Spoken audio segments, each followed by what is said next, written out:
சகோதரி யாவருக்கும் ஆண்டவராகிய இயேசு கிறிஸ்து நாமத்தினாலே நன்றியை வாழ்த்துள்ள இந்த காலவெளியிலே தெரிவித்துக் கொள்கிறேன். இந்த மனமகிழ்ச்சி நாளுக்கென்று நாம் ஆயத்தப்பட்டுக் கொண்டு இருக்கிற இந்த நாளில் தியானத்திற்கென்று ஒரு வசனத்தை நாம் வாசிப்போம். நம்முடைய ஜெபங்களிலே நாம் ஜெபிக்கிற ஜெபத்தை கேட்டு அதி விரைவிலே சீக்கிரமாய் இந்த ஆலயங்கள் திறக்கப்பட கர்த்தர் உதவி செய்ய போகிறதுக்காய் கர்த்தரை துதிக்கிறேன். அதிகமாய் கர்த்தருடைய பிள்ளைகள் ஜெபிக்கும்படி அன்போடு கேட்டுக்கொள்கிறேன். நாம் தியானத்திற்கென்று ஒரு வசனத்தை வாசிப்போம். எல்லாருக்கும் தெரிந்த ஒரு வசனம், ஆதியாகம புஸ்தகம் 15வது அதிகாரம் 1வது வசனத்தை நாம் வாசிப்போம். இந்த காரியங்கள் நடந்த பின்பு கர்த்தருடைய வார்த்தை ஆபிரகாமுக்கு தரிசனத்திலே உண்டாகி, அவர் ஆபிரகாமே, நீ பயப்படாதே, நான் உனக்கு கேடகமும் உனக்கு மகா பெரிய பலனுமாய் இருக்கிறேன் என்றார். இந்த வசனத்தை நாம் பல முறை வாசித்த, நாம் தியானிக்கிறதான எத்தனையோ செய்திகளை நாம் ஆபிரகாமை குறித்து அறிந்திருக்கிறோம். ஆபிரகாமை பார்த்து ஆண்டவர் சொல்கிறார், ஆபிரகாமே, நீ பயப்படாதே, நான் உனக்கு கேடகமும் உனக்கு மகா பெரிய பலனுமாய் இருக்கிறேன் என்று சொல்கிறதை பார்க்கிறோம். ஆபிரகாமின் தேவன் தான் நம்முடைய தேவன். ஆபிரகாமின் தேவனும் ஈசாக்கு தேவனும் யாக்கோபின் தேவனுமாய் இருக்கிற நம்முடைய ஆண்டவர் நம்மளை பார்த்து சொல்கிறார், நீ பயப்படாதே, நான் உனக்கு கேடகமும் மகா பெரிய பலனுமாய் இருக்கிறேன் என்று சொல்கிறதை பார்க்கிறோம். இன்னைக்கு எங்க பார்த்தாலும் இந்த தேசத்துல ஒரு பயத்தின் ஆவி இன்னைக்கு கிரியை செய்கிறதை நாம் பார்க்கிறோம். கொரோனாவினாலே பாதிக்கப்பட்டு தேசமெங்கும், நம்முடைய இந்திய தேசம் மாத்திரமல்ல உலக நாடுகள் எல்லாம் பயந்து கொண்டு இருக்கிறதை பார்க்கிறோம். உயிருக்காக இன்னைக்கு ஜனங்கள் பயந்து கொண்டு இருக்கிறதை பார்க்கிறோம். ஆனால் நம்முடைய வாழ்க்கையில எத்தனையோ காரியத்தில் நாம் பயந்து கொண்டு இருக்கிறதை நாம் பார்க்கிறோம். ஆகையால நம்மளை ஆபிரகாமை பார்த்து சொன்ன ஆண்டவர் இன்னைக்கு நம்மளை பார்த்து அவர் பயப்படாதே என்று சொல்கிறதை பார்க்கிறோம். எவ்வளவோ வசனங்களை பயப்படாதே என்று சொல்லி 365 இடத்துல இருக்கிறது என்று ஸ்தோத்திர வேதத்தை தியானிக்கிற ஆராய்கிற கர்த்தருடைய தாசர்கள் சொல்லியிருக்கிறார்கள். ஆகையால இந்த நாளில் நம்மளை பார்த்து ஆண்டவர் ஸ்தோத்திரம் பயப்படாதே என்று சொல்லுகிறதை நாம் பார்க்கிறோம். பயம் என்று ஒரு பெரிய தீய சக்தி போல இன்றைக்கு நாம் பார்க்க முடிகிறது. ஆகையால் இந்த நாளில் சிறு வயதில் பிள்ளைகளை பார்க்கும்போது, சிறு பிள்ளைகளுக்கு பூச்சாண்டி என்று சொன்னால் ஒரு பயம். அது மாத்திரமல்ல, வேற ஏதாயும் ஒரு மனிதரை காட்டி பயமுறுத்துகிறதை நாம் பார்க்கிறோம். அதே போல வாலிப பையங்களை பார்க்கும்போது வாழ்க்கையில பலவிதமான பயங்கள், வேலை கிடைக்குமா கிடைக்காதா என்று பல விதத்தில் வாழ்க்கையில பல காரியத்தில் பயப்படுகிறதை நாம் பார்க்கிறோம்.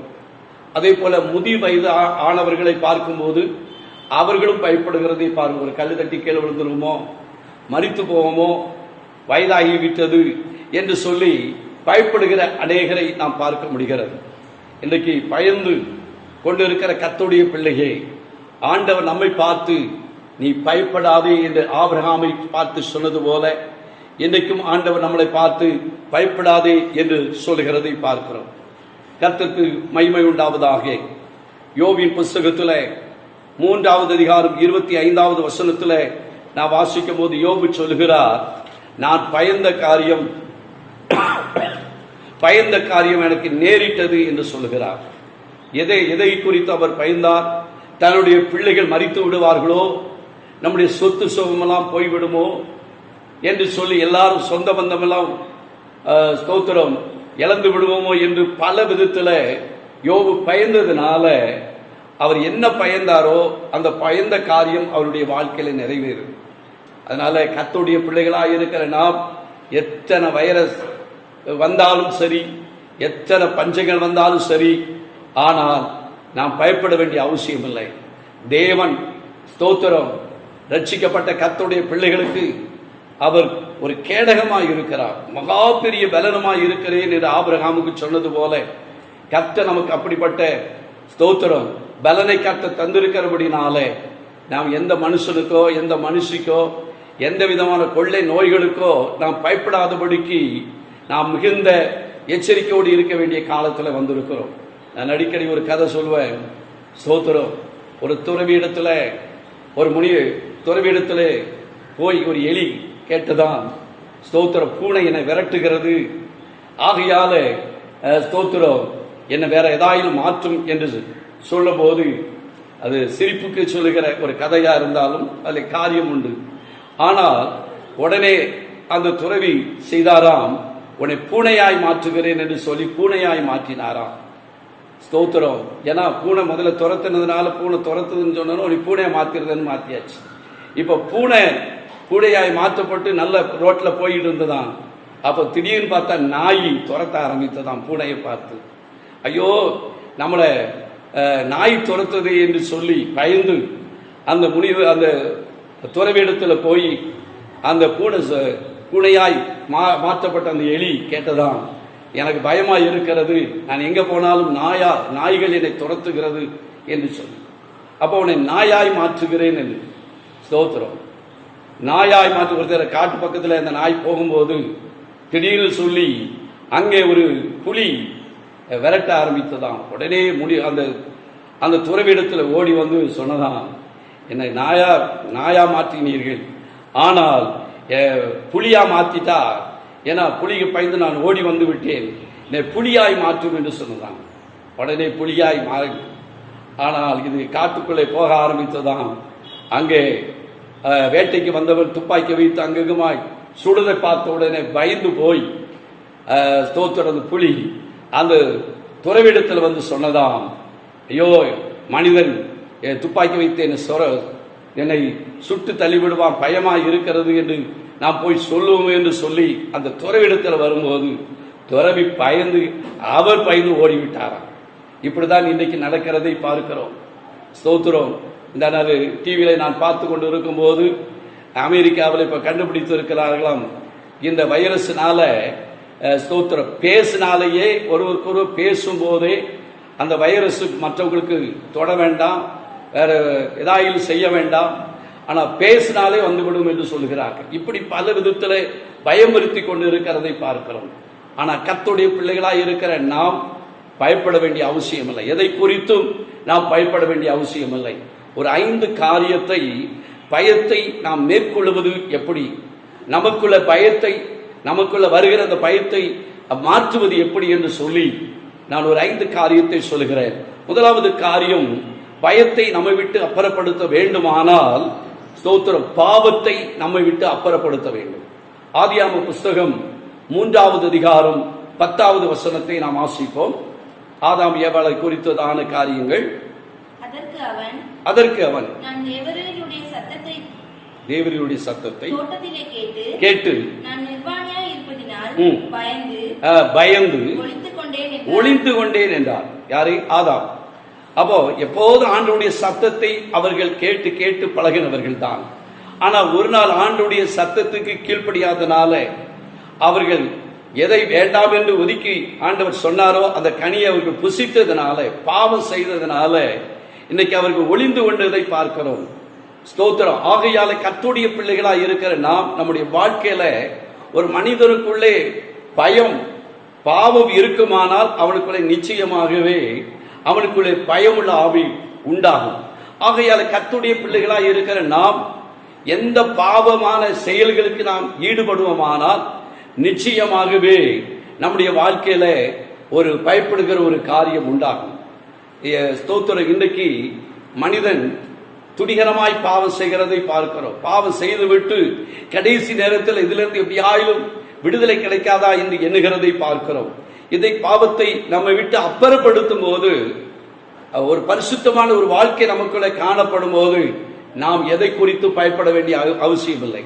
இதை குறித்து ஏசாயா தீர்க்க தரிசன புஸ்தகத்தில் என்ன சொல்லப்பட்டு இருக்கிறது? நம்முடைய அக்கிரமம் தான், நம்முடைய பாவம் தான் அது நமக்கு என்ன செய்கிறது என்று சொல்லி பார்ப்போம். ஏசாயா 59 2வது வசனத்தை வாசிப்போம். உங்கள் அக்கிரமங்களே பாருங்க, உங்கள் அக்கிரமங்களே உங்களுக்கும் உங்கள் தேவனுக்கும் நடுவாக, அப்போ நமக்கும் ஆண்டவருக்கு ஒரு பிரிவினை உண்டாக்குகிறது. எது? அக்கிரமம், பாவம். ஏன்னா வேதம் சொல்கிறது பாவம் வாசப்படியிலே படுத்திருக்கும், பாவம் தொடர்ந்து பிடிக்கும் என்று சொல்லி பார்க்கிறோம். பாவத்தின் சம்பளம் மரணம் என்று சொல்லி நாம் அறிந்திருக்கிறோம்.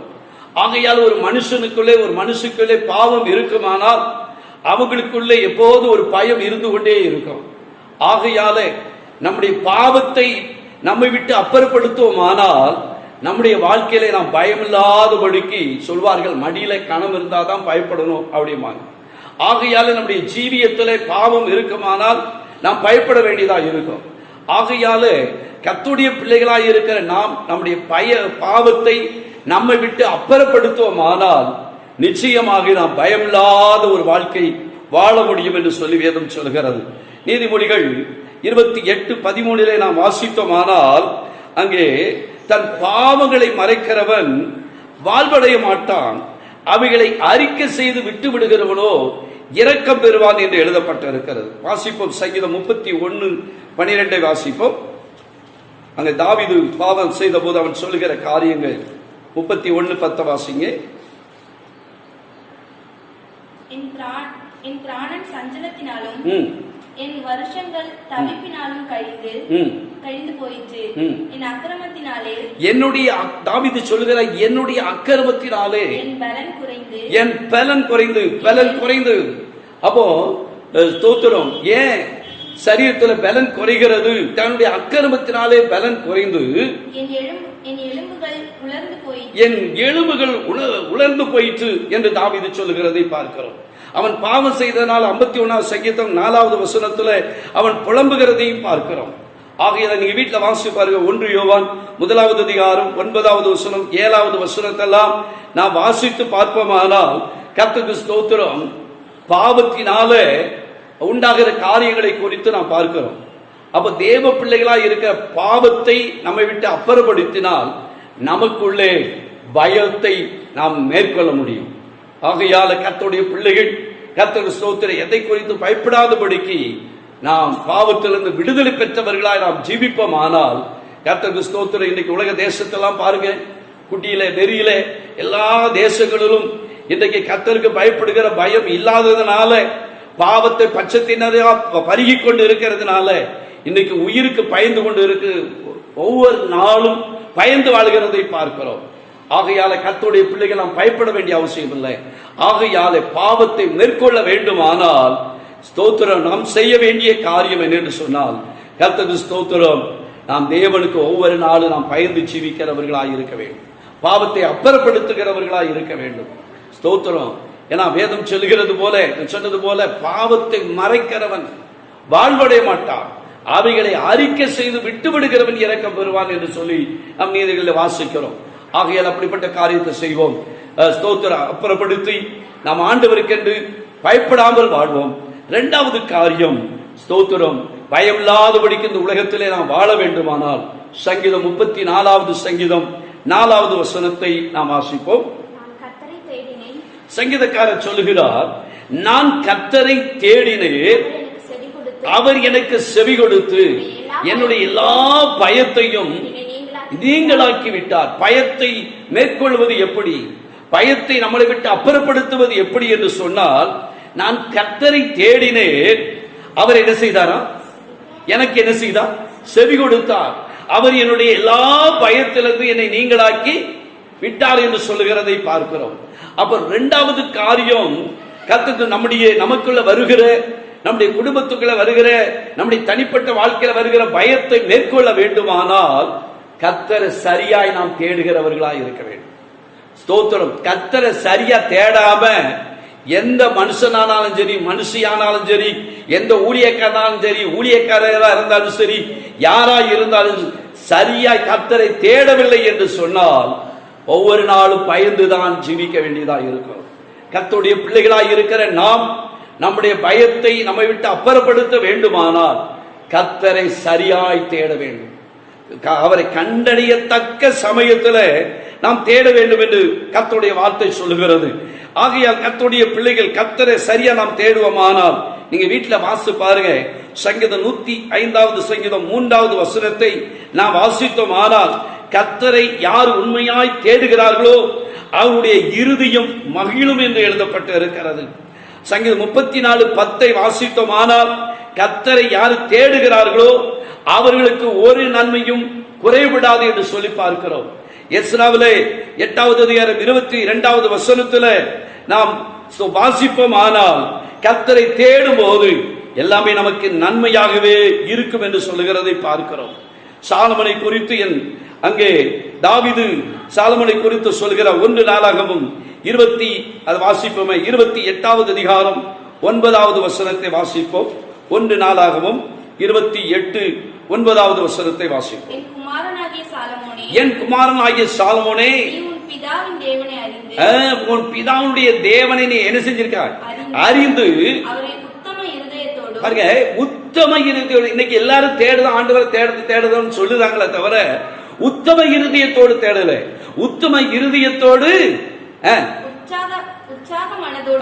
உத்தம இருதயத்தோடு உற்சாக மனதோடும் சேவி ஆமென். எல்லா இருதயங்களையும் அவர் என்ன செய்கிறார்? ஆராய்கிறார். கர்த்தருக்கு ஸ்தோத்திரம்.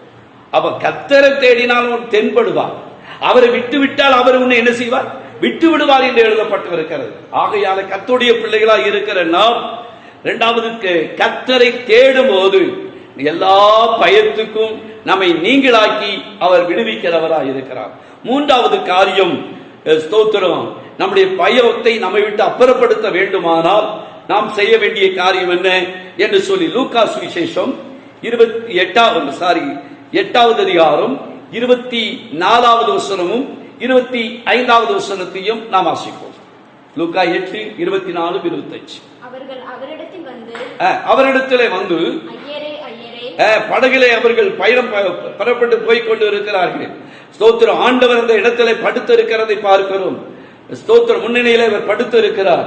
ஆனால் அவர்கள் சொல்கிறதை நாம் வாசிப்போம். ஐயரே ஐயரே, நாங்கள் மடிந்து போகிறோம் என்று அவரை ஆண்டவரை எழுப்பினார்கள். அவர் எழுந்து காற்றையும் ஜலத்துடைய கொந்தளிப்பையும் அதட்டினார். உடனே அது நின்று போய் அமைதியில் உண்டாயிற்று. அவர்களை நோக்கி உங்களுடைய விசுவாசம் எங்கே என்றார். அவர்கள் பயந்து ஆச்சரியப்பட்டு இவர் யாரோ காற்றுக்கும்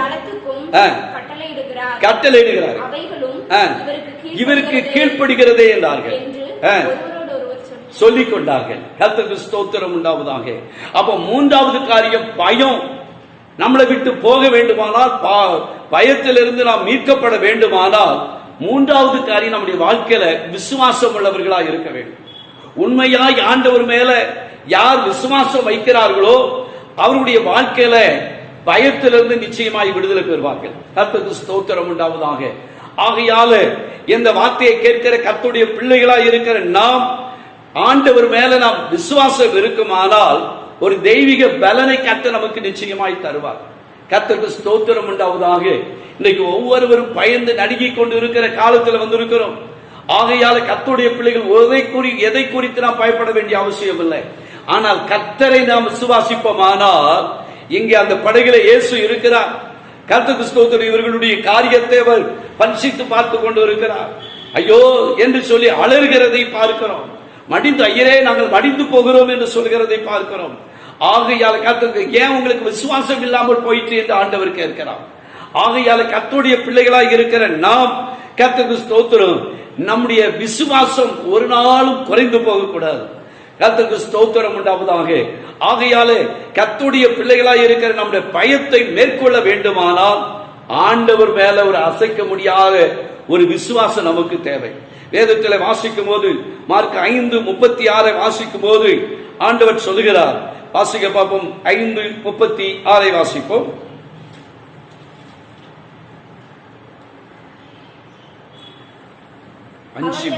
அவர்கள் சொன்ன வார்த்தையை இயேசு கேட்டவுடனே ஜெப ஆலய தலைவனை நோக்கி பயப்படாதே, ஜெப ஆலயத்துடைய தலைவனை நோக்கி பயப்படாதே, விசுவாசம் உள்ளவனாய் இரு. போதும். அப்ப விசுவாசம் உள்ளவனாய் என்ன செய்யணும்? இரு. தேவ பிள்ளைகளாய் இருக்கிற நாம் விசுவாசம் உள்ளவர்களாய் இருப்போமானால் கர்த்தருக்கு ஸ்தோத்திரம், நம்முடைய பயம் எல்லாம் நம்மை விட்டு மாறிவிடும்.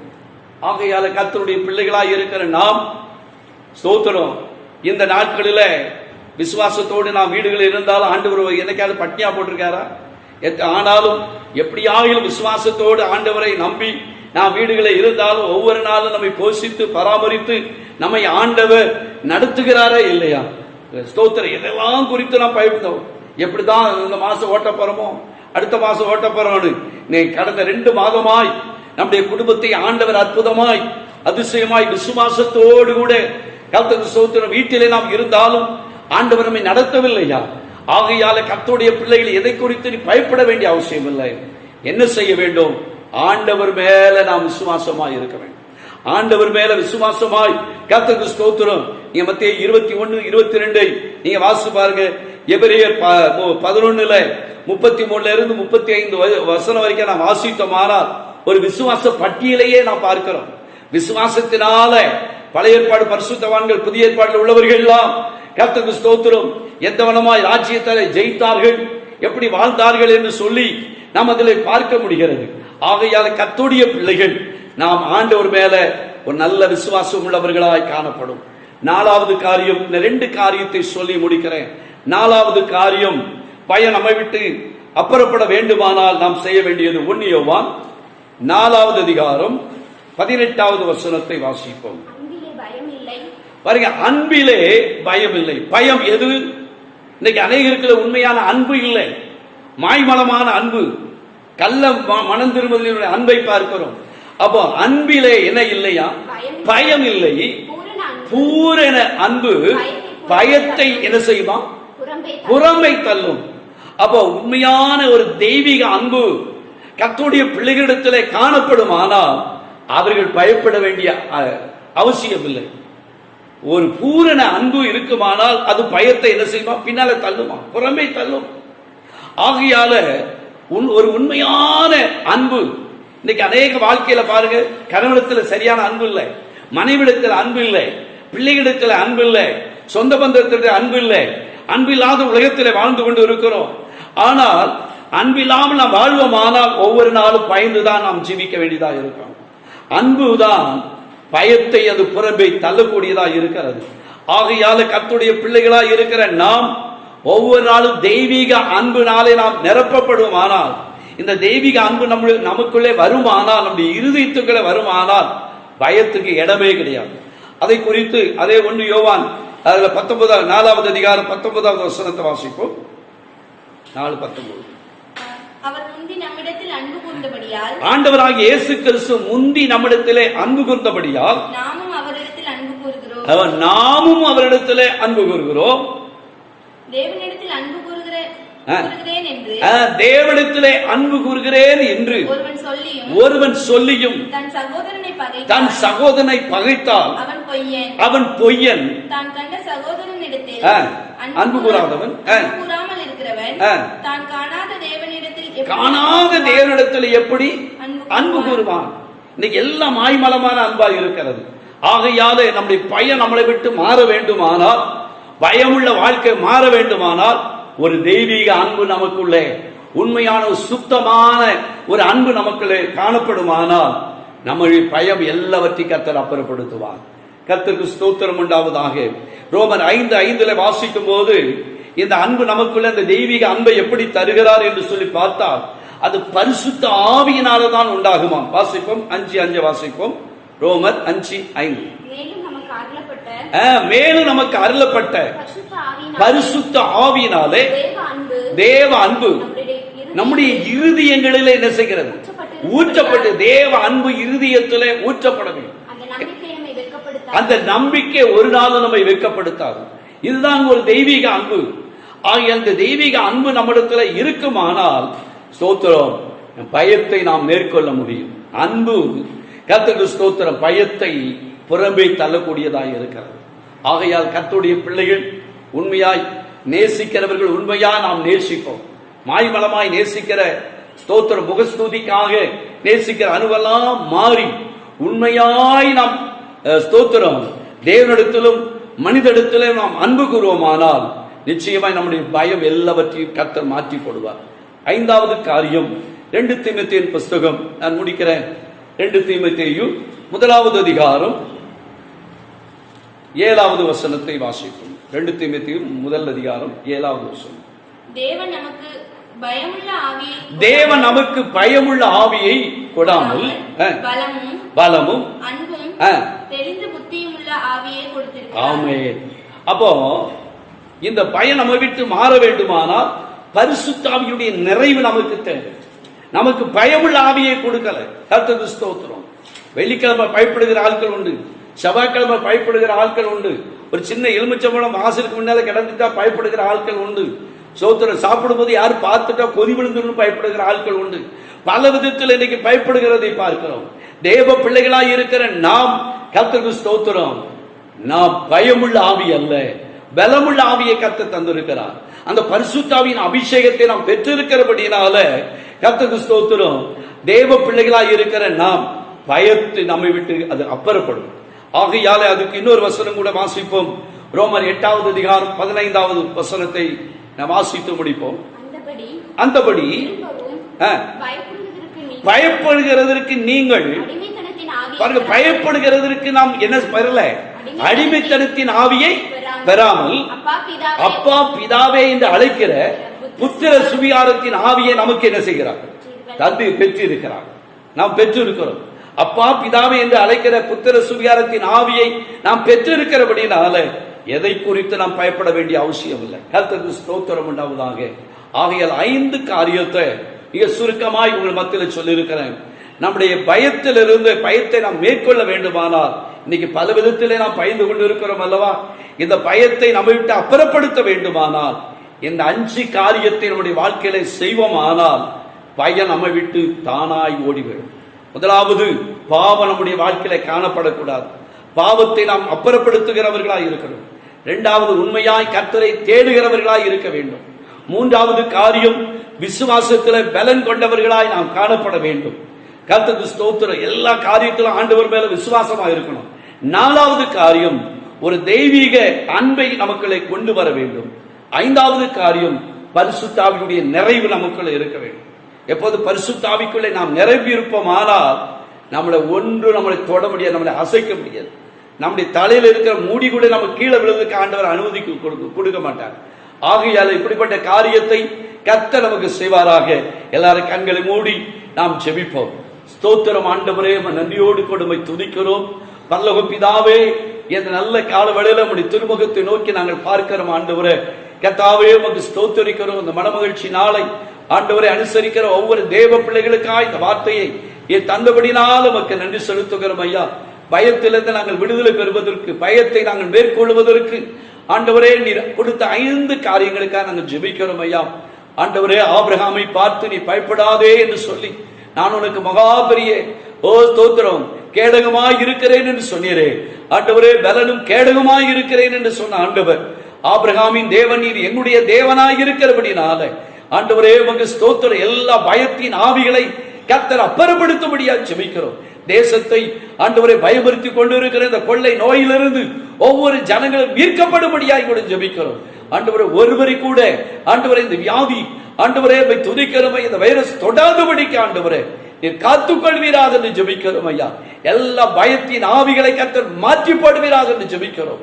ஆண்டவரே உமக்கு ஸ்தோத்திரம். பயமுள்ள ஆவி அல்ல, பலமுள்ள ஆவியை நீர் எங்களுக்கு தந்திருக்கிறீர். ஆண்டவரே துதிக்கிறோம். நீர் கொடுத்திருக்கிற நல்ல பலனுக்காய் நன்றி செலுத்துகிறோம். இரத்த கோட்டைகளாய் கர்த்தர் ஒவ்வொருவருடைய குடும்பத்தையும் நீர் வேலையெடுத்து கர்த்தர் பாதுகாத்துக் கொள்ளும்படியா ஜெபிக்கிறோம். ஆண்டவரே, பயத்தை கர்த்தர் அப்புறப்படுத்தும். இந்த 5 காரியத்தை நாங்கள் சரியாய் நாங்கள் செய்ய நீர் எங்களுக்கு உதவி செய்யும், எனக்கு உதவி செய்யும், எங்களுடைய சபையாருக்கு உதவி செய்யும். இந்த வார்த்தையை கேட்கிற ஒவ்வொரு தேவ பிள்ளைகளுக்குள்ளே நீர் உதவி செய்யும்படியா ஜெபிக்கிறோம். பெரிய காரியத்தை செய்யும். மேற்பர் இயேசுவின் நல்ல நாமத்தினால கேட்கிறோம் நல்ல பிதாவே, ஆமென்.